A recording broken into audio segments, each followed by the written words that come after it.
যুদ্ধ কোনো সমাধান নয়, গাজায় ইসরায়েলের আগ্রাসন ও রাশিয়া ইউক্রেন সংঘাত বন্ধে উদ্যোগ নিতে হবে বিশ্ব নেতাদের। থাইল্যান্ডে ইউএনএসক্যাপ সম্মেলনে প্রধানমন্ত্রী। ইসরায়েলের সঙ্গে কোনো ঘনিষ্ঠ বাণিজ্য সম্পর্ক নয়, সাফ জানালেন তুরস্কের প্রেসিডেন্ট। বললেন, নিজের ক্ষমতা দীর্ঘায়িত করতে গাজায় গণহত্যায় নেতানিয়াহু। এবং সুখী দেশ ফিনল্যান্ডে গিয়ে বেকায়দায় বাংলাদেশি প্রবাসীরা। কাজের সংকটে শিক্ষার্থীরা পরিস্থিতি জেনে বুঝে যথাযথ প্রস্তুতি নিয়ে আসার পরামর্শ।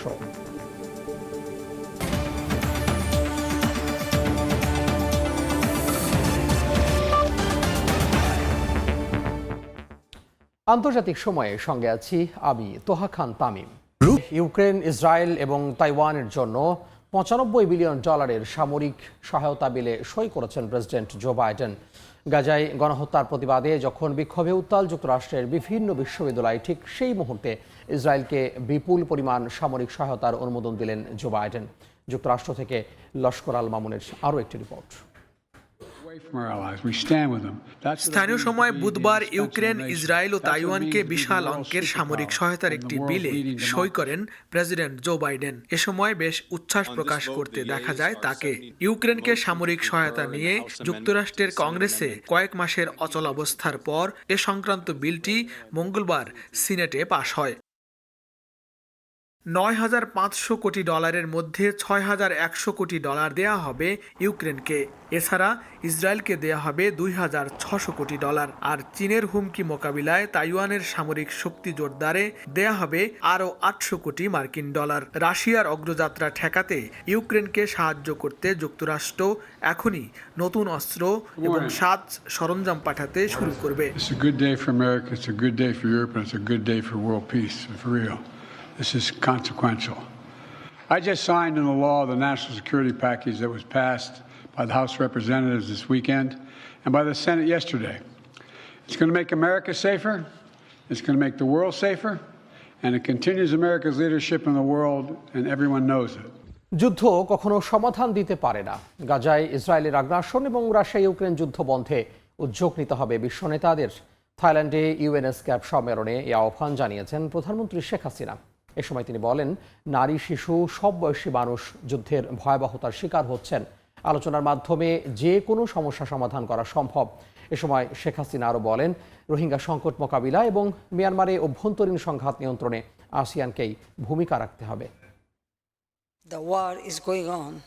Genocide is going on in Palestine. It must be stopped. War cannot give any solution.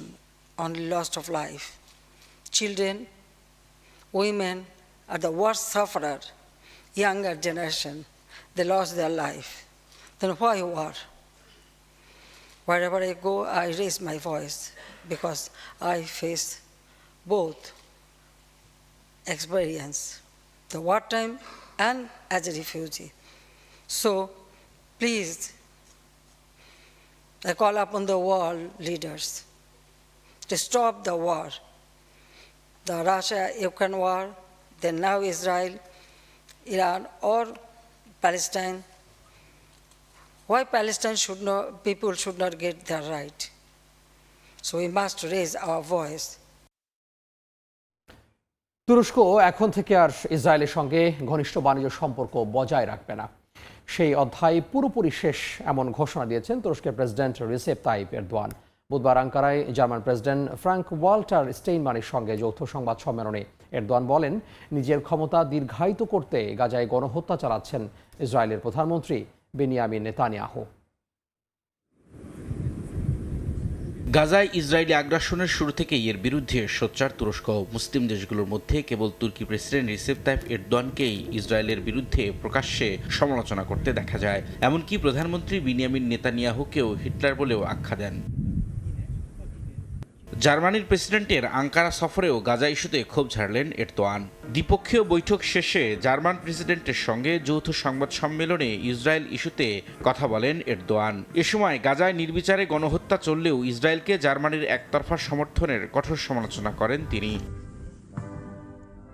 Israel তুরস্ক সম্পর্কের অধ্যায় শেষ হয়েছে জানিয়ে এরদোয়ান বলেন, তেল আবিবের সঙ্গে ঘনিষ্ঠ বাণিজ্য সম্পর্ক আর রাখতে চায় না আঙ্কারা। নিজের ক্ষমতা দীর্ঘায়িত করতেই ইসরায়েলের প্রধানমন্ত্রী গাজায় গণহত্যা চালাচ্ছে বলেও মন্তব্য করেন তিনি।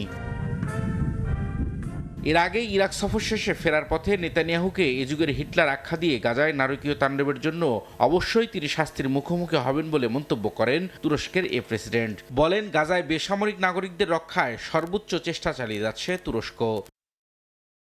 রবিউল ইসলাম আওলাদ, সময় সংবাদ। বিশ্বের সবচেয়ে সুখী দেশ ফিনল্যান্ডে বেড়েছে প্রবাসী বাংলাদেশিদের সংখ্যা। তবে ভালো নেই উচ্চশিক্ষা সহ ভাগ্য পরিবর্তনের আশায় সাম্প্রতিক সময়ে ফিনল্যান্ডে যাওয়া অভিবাসীরা।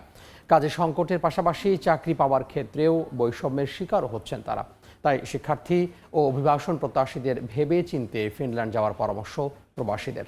তারিকুল হাসান আশিকের রিপোর্ট। বছরের পর বছর বিশ্বের সবচেয়ে সুখী দেশের তালিকায় শীর্ষস্থান ধরে রেখে আলোচনায় থাকে উত্তর ইউরোপের দেশ ফিনল্যান্ড। ফিনিশদের কাছে সুখের সংজ্ঞা ভিন্ন হলেও সুখী হবার সব সুযোগ সুবিধা বা উপকরণের কোনো কমতি ছিল না সমৃদ্ধ দেশটিতে। তাই গেল কয়েক বছরে বিশ্বের বিভিন্ন দেশের অভিবাসীদের জন্যও অন্যতম গন্তব্যে পরিণত হয় ফিনল্যান্ড। দেশটিতে পাড়ি জমায় উল্লেখযোগ্য সংখ্যক বাংলাদেশি অভিবাসীও। তবে ইউক্রেন যুদ্ধ শুরুর পরপরই পাল্টে যেতে থাকে দেশটির পরিস্থিতি। ফিনল্যান্ডে আশ্রয় নেয় বিপুল সংখ্যক ইউক্রেনীয়। শুরু হয় কাজের তীব্র সংকট। এমন পরিস্থিতিতে বিপাকে পড়েছেন সাম্প্রতিক সময়ে ফিনল্যান্ড পাড়ি জমানো বাংলাদেশি শিক্ষার্থীরা। প্রত্যাশা অনুযায়ী কাজ না পাওয়ায় দৈনন্দিন খরচ মেটাতে হিমশিম খেতে হচ্ছে তাদের। নতুন যারাই আসছে, ইমিগ্রেন্ট হোক বা স্টুডেন্ট হোক, বৈধ অবৈধভাবে যারাই আসছে কেন, তাদের জন্য জব খুঁজে পাওয়া, যে কোনো ধরনের জবই খুঁজে পাওয়া খুব ডিফিকাল্ট এখন, বা ইম্পসিবলই বলা চলে। এখানে প্রচুর বৈষম্যের শিকার হচ্ছে স্টুডেন্টসরা এন্ড অন্যান্য ইমিগ্রেন্টসরাও। যেহেতু এখানে এখন প্রধান প্রাধান্য দেওয়া হচ্ছে এদের ভাষাটাকে। আর তাই ফিনল্যান্ডে পাড়ি জমানোর আগে সার্বিক পরিস্থিতি জেনে বুঝে যথাযথ প্রস্তুতি নিয়ে আসার পরামর্শ প্রবাসীদের। এখানে আসার পরে বর্তমান পরিস্থিতি যেটা হচ্ছে, বাস্তবতা হচ্ছে এখানে কোনো ধরনের কাজের ব্যবস্থা নেই। আপনারা যারা মনে করছেন আসার পরে কাজ পাবেন, একটা ব্যবস্থা হবে, এই ধারণাটাও সম্পূর্ণ ভুল। যারা আসছে তারা বর্তমানে খুবই কাজের অভাবে আছে। প্রবাসীরা বলছেন বর্তমানে দেশটিতে বসবাস করছেন প্রায় 20,000 বাংলাদেশি। যুক্ত আছেন তথ্য প্রযুক্তি, উচ্চশিক্ষা, রেস্টুরেন্ট ব্যবসা বা ফুড ডেলিভারির মতো বিভিন্ন পেশায়। রাশিয়া ইউক্রেন যুদ্ধের প্রভাব ও নানা সংকটের ছাপ স্পষ্ট বিভিন্ন সূচকে বিশ্বের সুখী দেশ তকমা পাওয়া ফিনল্যান্ডেও। সৃষ্ট মূল্যস্ফীতিতে বেড়েছে খরচ, জীবনযাত্রার মানেও এসেছে মারাত্মক পরিবর্তন। এসব পরিবর্তন স্থানীয়দের জীবনে খুব বেশি প্রভাব না ফেললেও ভুগছে অভিবাসীরা। তারিকুল হাসান আশিক, সময় সংবাদ, হেলসিঙ্কি, ফিনল্যান্ড। ভয়াবহ তাপপ্রবাহে পড়ছে ফিলিপিন্স। বুধবার দেশটির তাপমাত্রা পৌঁছায় 47 ডিগ্রি সেলসিয়াসে। প্রচণ্ড গরমে বিভিন্ন এলাকায় বন্ধ করা হয়েছে শিক্ষা প্রতিষ্ঠান, জারি করা হয়েছে হিট অ্যালার্ট। সেই সঙ্গে ঘরের বাইরে অবস্থানের সময়সীমাও বেঁধে দেওয়া হয়েছে। গত কয়েকদিন ধরে তীব্র তাপপ্রবাহের মুখোমুখি এশিয়ার বিভিন্ন অঞ্চল। দেশে দেশে জারি করা হচ্ছে হিট অ্যালার্ট। এর মধ্যে এশিয়ার অন্যতম দ্বীপপুঞ্জ দেশ ফিলিপিন্স যেন অন্য সবগুলো দেশের তাপমাত্রাকেও হার মানালো। দেশটিতে স্বাভাবিক গড় তাপমাত্রা 27 ডিগ্রি সেলসিয়াস থাকলেও বুধবার সর্বোচ্চ তাপমাত্রা রেকর্ড করা হয়েছে 47 ডিগ্রি সেলসিয়াস। সাধারণত দ্বীপ অঞ্চলে মার্চ, এপ্রিল, মে এই 3 মাস শুষ্ক এবং গরম থাকে। তবে এবছর বৈশ্বিক উষ্ণায়ন আর এল নিনোর প্রভাবেই দ্বীপঘেরা দেশটিতে এমন ভয়াবহ তাপমাত্রা দেখা দিয়েছে বলে জানিয়েছেন পরিবেশবিদরা। উচ্চ তাপমাত্রার কারণে রাজধানী ম্যানিলা সহ আশেপাশের বিভিন্ন এলাকায় বন্ধ করা হয়েছে শিক্ষা প্রতিষ্ঠান। সতর্কতা জারির পাশাপাশি ঘরের বাইরে থাকার সময়সীমাও বেঁধে দিয়েছে দেশটির সরকার। দেশটির আবহাওয়া দপ্তর জানায় 30টিরও বেশি এলাকায় সর্বোচ্চ তাপমাত্রা 42 ডিগ্রি সেলসিয়াস। এরই মধ্যে ফিলিপিন্সের প্রায় অর্ধেক প্রদেশে খরা দেখা দিয়েছে। মঙ্গলবার জাতিসংঘের আবহাওয়া ও জলবায়ু সংস্থা জানায় গত বছরের তুলনায় এবার বিশ্বজুড়ে সর্বোচ্চ তাপমাত্রা রেকর্ড করা হয়েছে। তবে জলবায়ু পরিবর্তনের প্রভাবে সবচেয়ে ঝুঁকিপূর্ণ দেশগুলোর মধ্যে রয়েছে ফিলিপিন্স। নাদিম মারজান, সময় সংবাদ। হঠাৎই কমলা রং ধারণ করেছে গ্রিসের রাজধানী এথেন্সের আকাশ। সাহারা মরুভূমি থেকে উড়ে আসা ধুলোর কারণে এমন পরিস্থিতি তৈরি হয়েছে বলে জানিয়েছে দেশটির আবহাওয়া অফিস। স্বাস্থ্য সতর্কতাও জারি করা হয়েছে। অন্যদিকে আকস্মিক তুষারপাতে বিপর্যস্ত ফিনল্যান্ডের একাংশ। মঙ্গলবার বিকেলে হঠাৎই পরিবর্তন হয় গ্রিসের আকাশ। রাজধানী এথেন্স হলুদ ও কমলার মতো রূপ নেয়। নাটকীয় পরিবর্তনে শঙ্কা তৈরি হয় নাগরিক সহ পর্যটকদের মধ্যে। একটু পরেই বিবৃতি দেয় গ্রিসের আবহাওয়া অফিস। বিবৃতিতে বলা হয়, সাহারা মরুভূমি থেকে উড়ে আসা ধুলোর কারণেই কমলার মতো রূপ নিয়েছে এথেন্স সহ গ্রিসের দক্ষিণাঞ্চলের আকাশ। জারি করা হয় স্বাস্থ্য সতর্কতা। নাগরিকদের আতঙ্কিত না হওয়ার পরামর্শ দেওয়া হয়। একই সঙ্গে বলা হয়, ধীরে ধীরে এই পরিস্থিতি স্বাভাবিক হয়ে যাবে। বুধবার সকাল থেকেই ধুলোর পরিমাণ কমতেও শুরু করে। গ্রিসের পাশাপাশি ভূমধ্যসাগরের পূর্বাঞ্চলীয় দেশ সাইপ্রাসেও মঙ্গলবার ধুলো আঘাত হানে। অনেক এলাকা অন্ধকার হয়ে যায়। দেশটিতে এপ্রিলের এই সময়টাতে মাঝে মাঝেই এমন পরিস্থিতি তৈরি হয় বলে জানিয়েছে কর্তৃপক্ষ।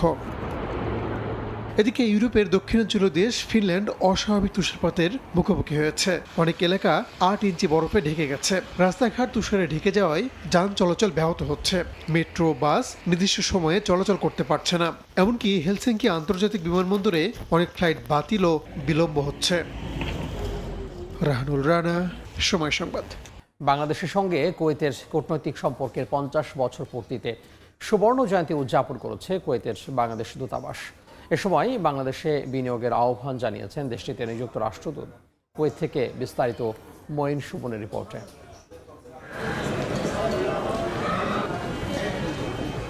বাংলাদেশ কুয়েত সম্পর্কের 50 বছর উদযাপনে সংবর্ধনা অনুষ্ঠানের আয়োজন করে কুয়েতের বাংলাদেশ দূতাবাস। মঙ্গলবার সন্ধ্যায় হোটেল ক্রাউন প্লাজায় হয় এই অনুষ্ঠান। বাংলাদেশের রাষ্ট্রদূত মেজর জেনারেল অবসরপ্রাপ্ত মোহাম্মদ আশিকুজ্জামান এবং দূতাবাসের অন্যান্য কর্মকর্তা ও অতিথিরা উপস্থিত ছিলেন।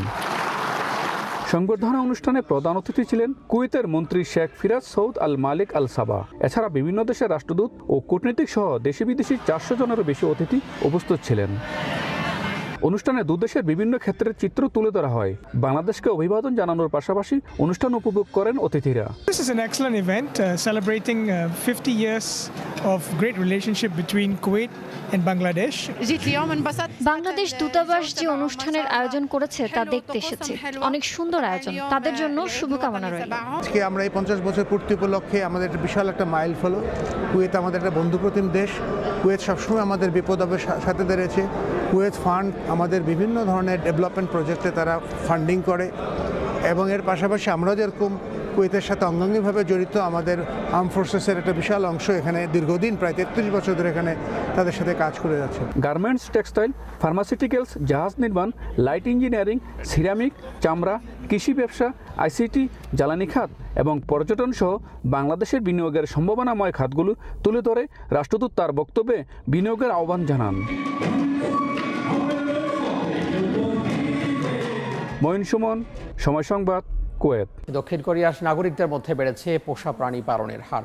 দেশটিতে কুকুর বিড়ালের জন্য রয়েছে কিন্ডারগার্টেন, ক্যাফে, সেলুন সহ আলাদা হাসপাতালও। তবে প্রাণীর খাবার সহ প্রয়োজনীয় পণ্যের দাম আগের চেয়ে বেড়ে যাওয়ায় ক্ষোভ জানিয়েছেন স্থানীয়রা। দক্ষিণ কোরিয়া থেকে মোহাম্মদ হানিফের রিপোর্টে বিস্তারিত। দক্ষিণ কোরীয়দের মধ্যে প্রতি 4 জনের একজন পোষা প্রাণী লালন পালন করে থাকেন। এতে করে মানসিকভাবে সুস্থ থাকা যায় বলে মনে করেন তারা। অবশ্যই প্রাণী লালন পালনের খরচ করতে হয় তাদের। কেউ কেউ প্রতি মাসে খরচ করেন 3 থেকে 4 লাখ কোরিয়ান ওয়ান, যা বাংলাদেশি টাকায় প্রায় 30 থেকে 35 হাজার টাকা। শখের বশে বিদেশি বিভিন্ন প্রজাতির প্রাণী লালন পালন করে থাকেন কোরীয়রা। হাতের মুঠোয় আটকে রাখলেও এইসব প্রাণীর আদর যত্নে কোনো কমতি হয় না। এছাড়াও কুকুর বিড়ালের জন্য রয়েছে কিন্ডারগার্টেন, ক্যাফে, সেলুন সহ আলাদা হাসপাতালও। প্রতিটি প্রাণীর জন্য রয়েছে স্বাস্থ্য বীমা। কাজ শেষ করে আমি যখন বাড়ি ফিরি তখনও সে অনেক খুশি হয়। আমাকে বেশ আনন্দ দেয়, তাই আমিও তাকে প্রতিদিন একবার বাইরে ঘুরতে নিয়ে যাই। এদিকে পোষা প্রাণীর খাবার সহ প্রয়োজনীয় পণ্য সামগ্রীর দাম আগের তুলনায় বেড়ে যাওয়ায় ক্ষোভ প্রকাশ করেছেন পশুপ্রেমীরা। এটি পোংসান জাতের কুকুর। আমি এটিকে প্রায় 2 বছর ধরে আমার কাছে রাখছি।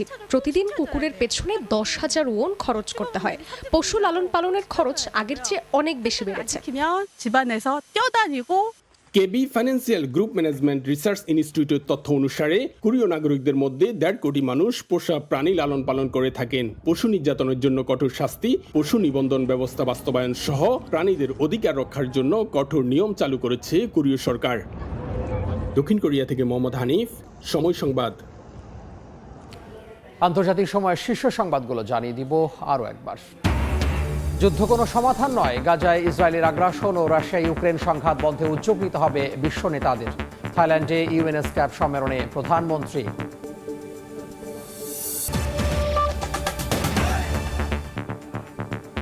এই ছিল আন্তর্জাতিক সময়। এরপর সময় সংবাদ দিয়ে সঙ্গে থাকবেন সহকর্মী আইরিন আয়াত। ধন্যবাদ তামিম আপনাকে।